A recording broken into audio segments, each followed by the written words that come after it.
नमस्कार दोस्तों, पिछली वीडियो में आपने पढ़ा है ऑक्सीकरण एवं अपचयन और हम आज अध्ययन करेंगे इस वीडियो का धातु एवं अधातु। धातु एवं अधातुओं के गुणधर्म और उनके जो गुणधर्म हैं उनके आधार पर कुछ रासायनिक पदार्थों के भी गुणधर्म इसमें अध्ययन करेंगे। तो हम बात करते हैं सबसे पहले धातु की।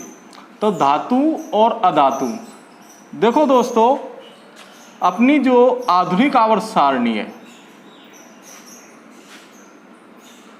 आधुनिक आवर्त सारणी में धातु और अधातुओं को प्रदर्शित किया गया है। उसमें से जो धातु हैं वो पहले दूसरे ब्लॉक में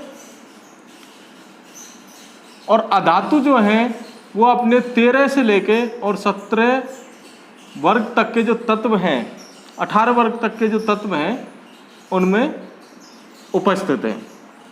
तो धातु, जितनी भी धातु जो होती हैं उन पर धनावेश आता है और अधातुओं पर ऋणावेश आता है। तो सबसे पहले बात करते हैं हम धातुओं की। तो धातुओं के जो भौतिक गुणधर्म हैं उनकी हम चर्चा करेंगे। तो धातुओं के भौतिक गुणधर्म, धातुओं के भौतिक गुणधर्म, भौतिक गुणधर्म वो होते हैं जिनको हम देख सकते हैं, स्पर्श कर सकते हैं। उनमें सबसे पहले है धात्विक चमक की। धात्विक चमक क्या होती है? जो धातु होती हैं, धातुओं की सतह चमकीली होती है या चमकदार होती है, उसे कहते हैं धात्विक चमक। तो जितनी भी धातु होती हैं उनकी धातुओं की सतह चमकदार होती है, इसे कहते हैं धात्विक चमक। तो धातु हमेशा चमकीली होती हैं। दूसरा जो गुणधर्म है वह है कठोरता। धातु जो होती हैं वो कठोर होती हैं। किस अवस्था में होती है? कठोर अवस्था में। उनकी जो अवस्था होती है धातुओं की, कौन सी अवस्था होती है? ठोस अवस्था होती है। वैसे धातु कुछ अपवाद ऐसे हैं जो धातु ठोस भी होती हैं, द्रव में भी होती हैं और मुलायम भी होती हैं। लेकिन अधिकांशतः धातुओं जो धातु होती हैं वो कैसी होती हैं? कठोर होती हैं। तीसरी जो कंडीशन है वह है आघात वर्ध्यता। आघात का मतलब होता है पीटना। अगर हम धातुओं को पीटें, कोई भी हथौड़ा वगैरह से, हथौड़े से अगर हम धातुओं को पीटें तो पीटने पर, जैसे मान लेते हैं ये कोई धातु है, इस पर मान लेते हैं हथौड़े की चोट मारें तो इस धातु का जो रूप है वो ये नहीं होकर के ये किस में बदल जाएगी? चद्दर के रूप में बदल जाएगी। धातुओं को पीटने पर वो धातु किस रूप में बदल जाती है? चद्दर के रूप में बदल जाती हैं। और इस गुण को ही, धातुओं के इस गुण को आघात वर्ध्यता का गुण कहते हैं। सबसे अधिक जो आघात वर्ध्यता का गुण पाया जाता है, आघात वर्धनीयता का जो गुण पाया जाता है सबसे अधिक वो होता है सिल्वर में।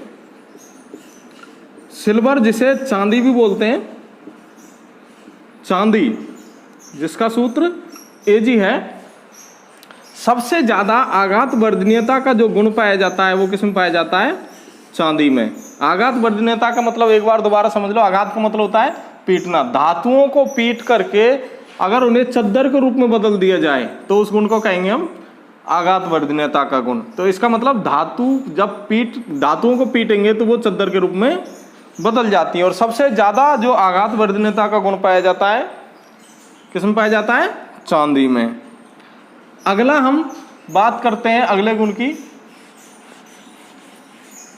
अगला गुण है हमारा तन्यता। तन्यता, तन्यता का मतलब होता है अगर हम धातुओं को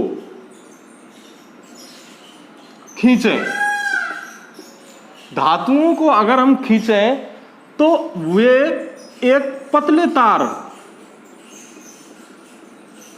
में बदल जाती हैं। धातुओं को खींचने पर उन्हें एक पतले तार में बदला जा सकता है। धातुओं के इस गुण को कहते हैं तन्यता। और सबसे अधिक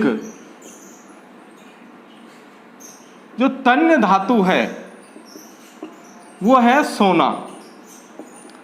आप विश्वास नहीं करोगे, सोना इतना तन्य है, अगर मैं इसका 1 ग्राम सोने का 1 ग्राम हिस्सा लूं और उसे अगर खींचूं तो खींच करके मैं इससे 2 किलोमीटर लंबा तार बना सकता हूं। दोबारा से सुनो, सबसे अधिक तन्यता का जो गुण पाया जाता है वो धातु कौन सी है? सोना, गोल्ड, Au। और गोल्ड में तन्यता का इतना गुण पाया जाता है कि अगर मैं 1 ग्राम सोने को खींचूं और 1 ग्राम सोने को खींचने पर मैं इसमें 2 किलोमीटर लंबा तार बना सकता हूं। इसका मतलब सबसे अधिक तन्य धातु कौन सी हुई? सोना। अगला जो गुण है वो है चालकता। देखो साथियों, चालकता का मतलब होता है, देखो चालकता 2 में दर्शाएंगे हम, ऊष्मा में और विद्युत में। देखो ऊष्मीय चालकता और एक विद्युत चालकता। धातुओं में ये दोनों गुण पाए जाते हैं। ऊष्मा की भी चालक होती है धातु और विद्युत की भी चालक होती हैं। इसका हम एक एक्सपेरिमेंट करें। मान लेते हैं एक छड़ लें एल्युमिनियम की छड़ को स्टैंड पे इस तरीके से व्यवस्थित करें कि इसके नीचे एक मोमबत्ती लगा दें और मोमबत्ती को हम जलाएंगे। तो यहाँ पर मोमबत्ती लगा दिया, इसके अंतिम सिरे के थोड़े पास में मोम लगा कर और एक कील लगा देते हैं। कील, ये है कील लगा दी। अब जैसे ही मैं इस मोमबत्ती से इस छड़ को, ये किसकी छड़ है? एल्युमिनियम की छड़ है। इसको मैं जैसे ही गर्म करूँगा तो गर्म करने पर ये मोम पिघल जाएगा। ये क्या लगा हुआ है? मोम। और ये क्या हो जाएगा? पिघलता है। मोम पिघलना शुरू हो जाएगा और जैसे ही मोम पिघलेगा तो ये जो लोहे की कील है वो नीचे गिर जाएगी। इसका मतलब ये हुआ कि हमने ऊष्मा इस छड़ में सिर्फ इस हिस्से में दी, लेकिन ऊष्मा आगे बढ़ गई। इसका मतलब ऊष्मा का चालन हुआ। तो एल्युमिनियम की छड़ एक धातु है और धातु होने के कारण ये ऊष्मा की क्या है? चालक है। ऐसे ही विद्युत धारा भी, देखो घरों में जितनी भी विद्युत लाइनें बिछी हुई हैं वो सभी तांबे के तार की बनी हुई हैं। और तांबे के तार की जो विद्युत लाइन बनी हुई हैं उन पर या तो प्लास्टिक का या रबड़ का एक कवर चढ़ा हुआ होता है। क्यों चढ़ा हुआ होता है? क्योंकि तांबे का जो तार होता है वो एक धातु है और धातु किसकी चालक है? विद्युत की चालक है। और विद्युत की चालक होने के कारण करंट से बचने के लिए, विद्युत धारा के झटके से बचने के लिए हम प्लास्टिक या रबड़ की इस पर क्या चढ़ा देते हैं? परत चढ़ा देते हैं, जिससे कि विद्युत या लाइट का कोई झटका हमें महसूस ना हो। अगली बात करते हैं हम धातुओं के अगले गुण की, ध्वनिक गुण का मतलब, अगर धातुओं किसी ठोस सतह पर टकराएं, ध्वनिक का मतलब ध्वनि, आवाज। ध्वनि का मतलब आवाज। देखो जितनी भी धातु होती हैं, इन धातुओं को अगर हम ठोस सतह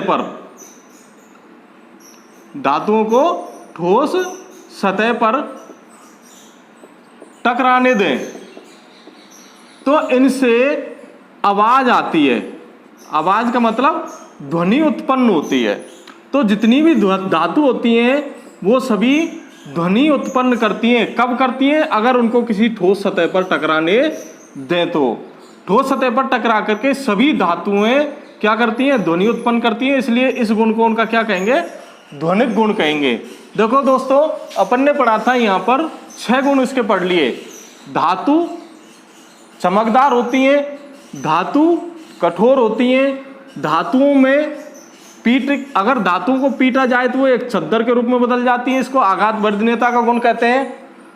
चौथा है तन्यता, अगर धातुओं को खींचा जाए तो एक पतले तार में बदल जाती है, इस गुण को कहेंगे हम तन्यता।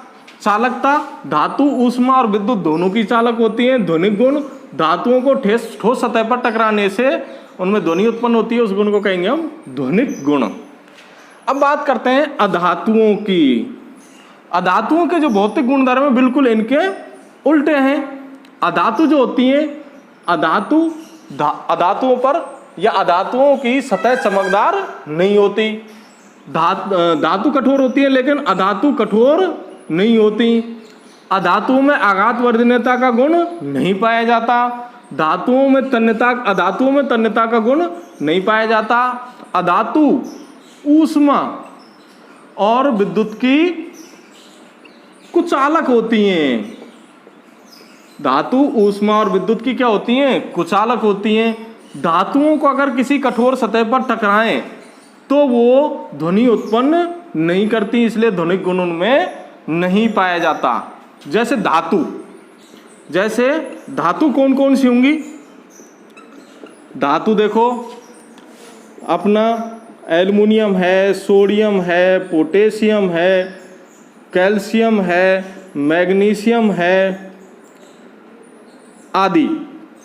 अधातु जो होंगी, अधातु हाइड्रोजन है, क्लोरीन है, सल्फर इसमें सल्फाइड और ऑक्सीजन, नाइट्रोजन आदि, ये क्या हैं? अधातु हैं। लेकिन देखो यहाँ पर एक अधातु ऐसी है एक अधातु ऐसी है ब्रोमीन, जो एकमात्र ऐसी अधातु है। ब्रोमीन